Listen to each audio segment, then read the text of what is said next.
If you're serious about survival, history, or ancient living techniques, you'll want to stick around for this one. Before we dive in, make sure to hit that subscribe button. This isn't just another fire-making hack you've seen 100 times. This is a method that survived centuries, tucked away in the practices of our ancestors, a fire trick no one talks about, and once you understand it, you'll have a skill that's both practical and deeply rooted in history. This technique isn't flashy. It's subtle, efficient, and shockingly effective. It's about controlling fire in a way that preserves resources, reduces smoke, and maximizes heat. A principle that Iron Age peoples would have understood instinctively, even without modern tools.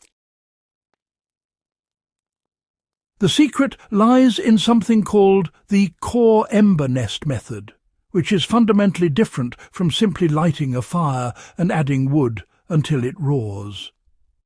Ancient tribes, from northern Europe to the British Isles, used this to maintain warmth through harsh winters without constantly scavenging for fuel. Essentially, it's about creating a long-lasting firebed where embers remain alive for hours, even days, allowing you to revive the flame quickly. Think of it as building a living fire that breathes with you. To start, you need to prepare a small, dense bundle of tinder. Historically, this was often dry moss, shredded bark, or fine fibres from plants like nettle or willow. The key is not just dryness, but, creating a material that can smoulder slowly without flaring uncontrollably. In the Iron Age, people would even store these bundles in animal skins to protect them from moisture. In modern application, any fibrous plant material will work, but try to layer it loosely so air can circulate while maintaining contact points for the ember to catch. Next comes the art of layering. Instead of piling sticks haphazardly, you build a cone of progressively larger materials around your ember nest. So, you want to start with tiny twigs first, then move on to slightly thicker sticks, and finally, if you have them, add logs. The structure, well, it really needs to allow airflow through the layers, but not so much that your ember burns out too quickly. Historically, this technique was actually observed in archaeological reconstructions of Viking hearths.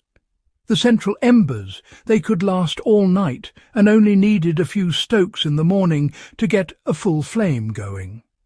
Quite clever, really.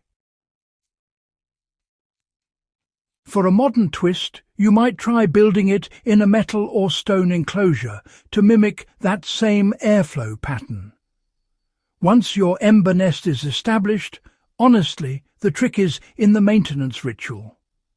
Unlike ordinary fires that demand constant attention, the core ember nest method, it teaches patience and observation. You don't feed the fire aggressively. Instead, you want to monitor the embers, occasionally blowing gently on them to increase oxygen flow, and add small sticks as necessary. Over time, you'll notice a rhythm.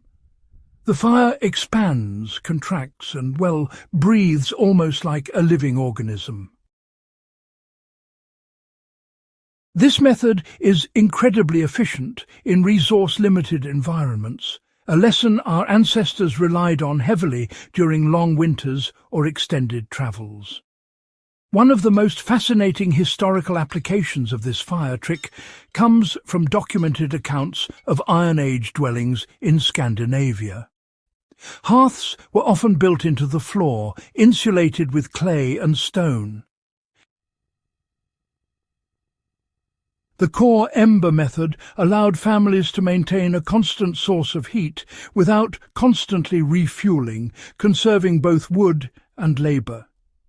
For survivalists today, you can replicate this by constructing a small fire pit with layered stones, using it to maintain a ready-to-go ember bed for cooking or warmth without burning through an entire supply of fuel.